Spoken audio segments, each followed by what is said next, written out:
Do you know what really takes away a person's freedom after 65? It's not illness. It's not poverty. It's those well-meaning love conversations with family.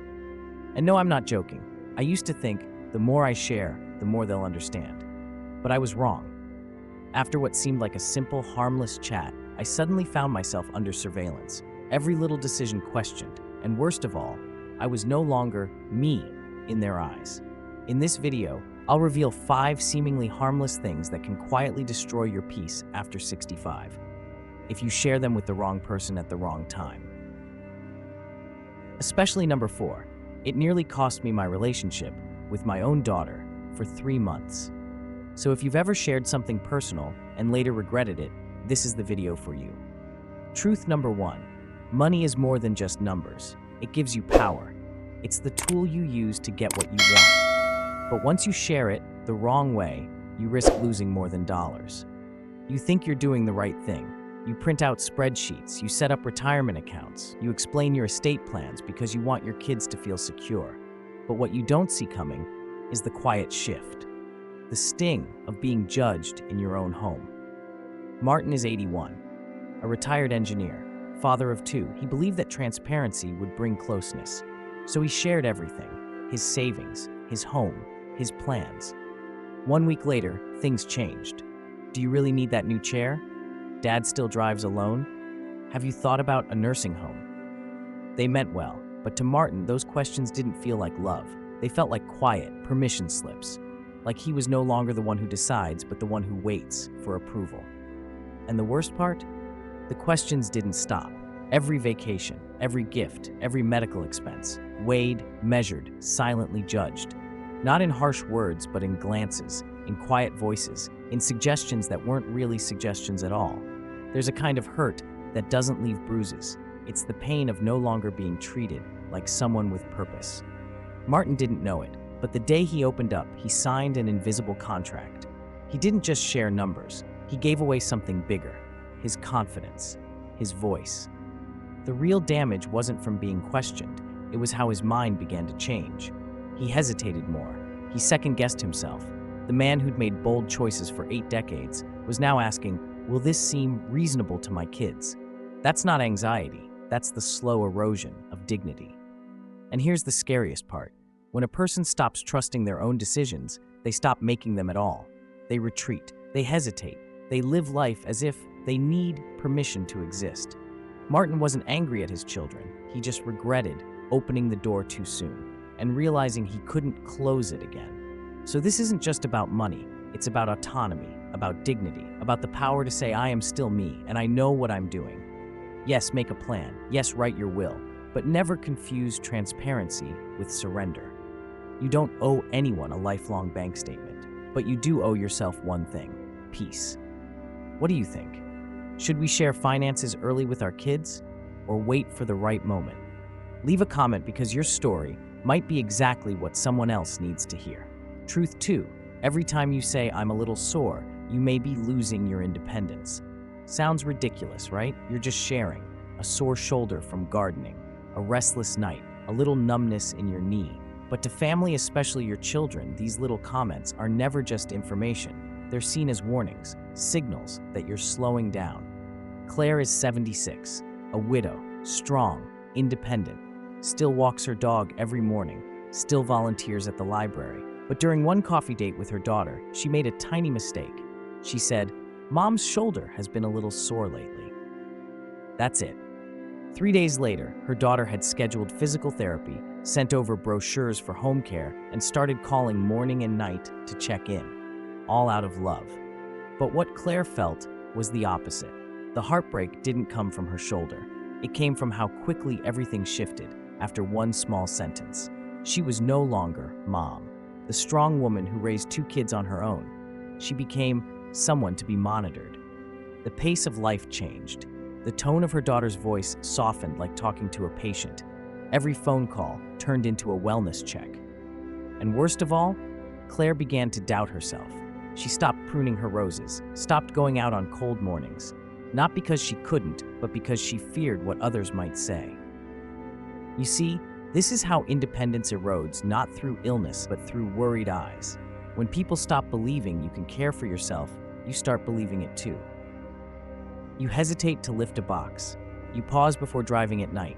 You lie down when you don't need to just to avoid the look of concern. And suddenly, you're not living. You're managing expectations. Every word starts to carry weight. Are you sure you should be doing that? Maybe let someone else handle it. You need to slow down.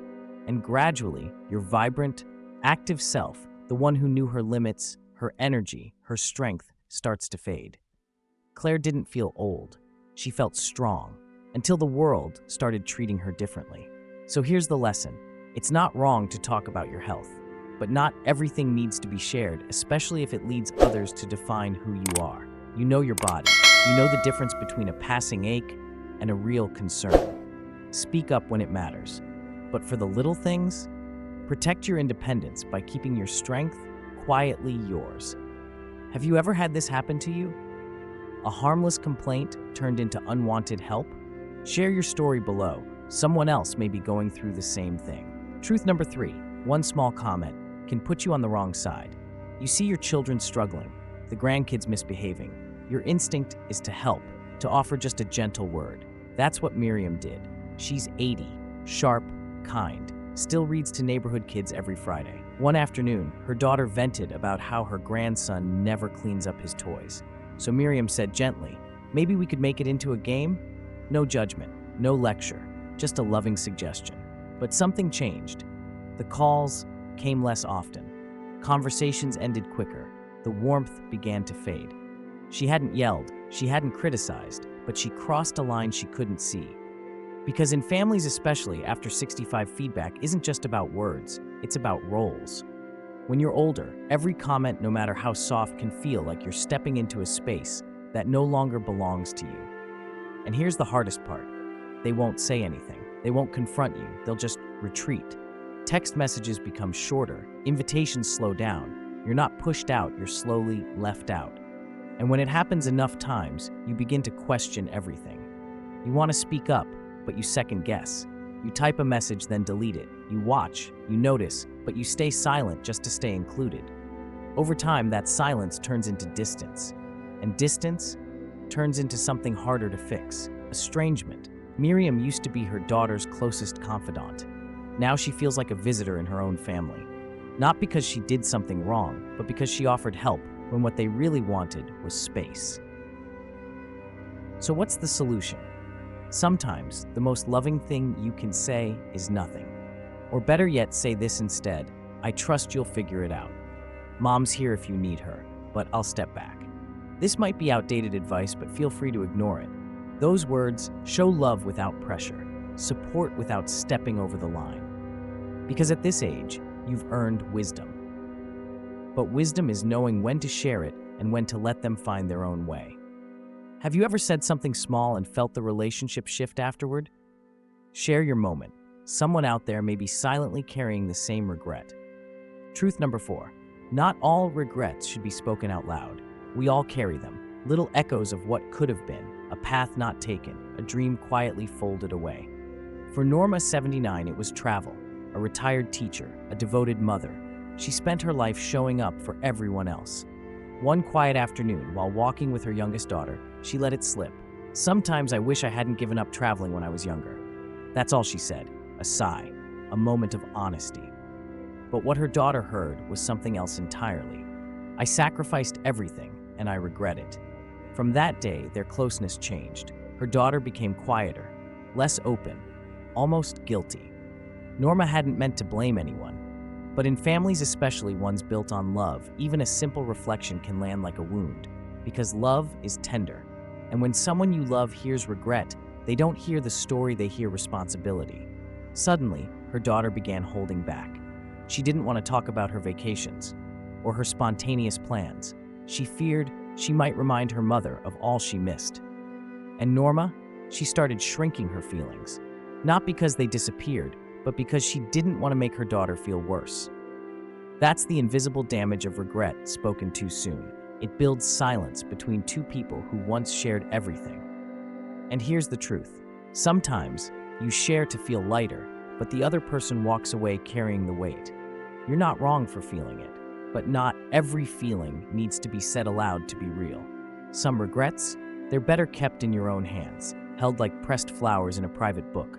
Beautiful, honest, quiet. So next time that old ache stirs, try this instead. I'm proud of the life I chose, and I still have time for new chapters. Because it's not about pretending you have no regrets. It's about not letting those regrets become someone else's burden. If you were in Norma's daughter's place, how would you respond? Have you ever shared a small regret and felt the room grow colder after? Tell your story, because sometimes the ones who love us the most carry guilt we never meant to give them. Truth number 5, when you share your legacy too early, you stop being a parent and start becoming an asset manager. You want to do the right thing, you make a plan, you want everything clear, who gets what, when, how, no drama, no guessing. But then their eyes change. Edna, 83, widowed, practical, loving. She spent decades building her home, her savings, her legacy. One day, she sat all 3 children down. She laid it out clearly who would inherit what, even the small things, the jewelry, the china set. She thought it would bring peace. A week later, her oldest son called, "Mom, maybe it's better to sell the house before winter." The middle daughter, living out of state, began comparing. "Why is my portion smaller?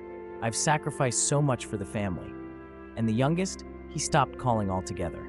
Not because he didn't care, but because something had shifted.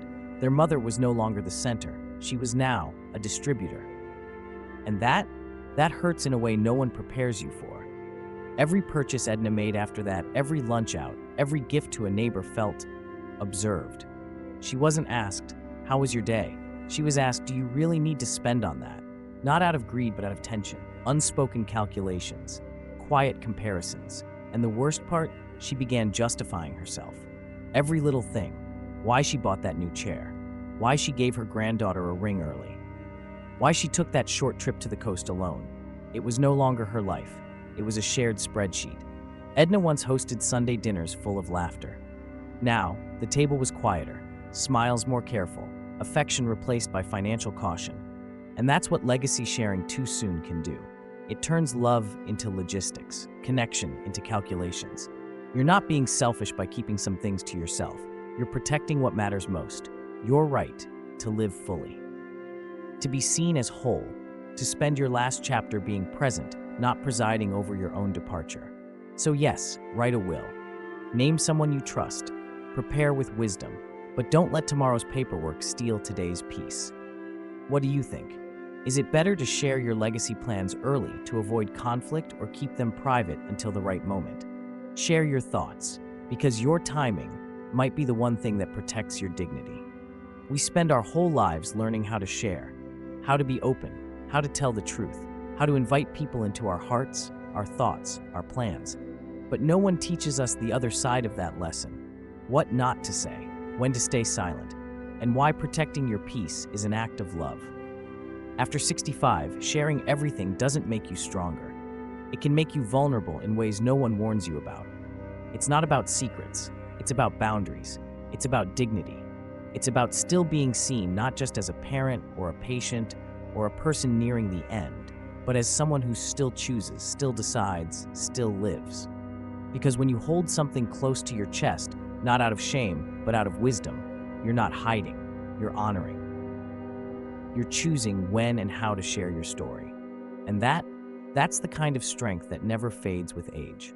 So if this video touched something in you, a moment, a memory, a mistake you wish you could take back, you're not alone. We've all said too much, or too soon, or to the wrong person. But every day, we get to begin again. Now it's your turn to speak or stay silent with purpose. Tell me, have you ever held something back, not because you were hiding, but because you knew it wasn't the right time? Your story might help someone else find peace in their own silence. If all you want to say is one word, ready, that's enough too. Because sometimes the strongest voices are the ones that speak last. Thank you for being here. And thank you for protecting the most sacred thing you have left, your peace.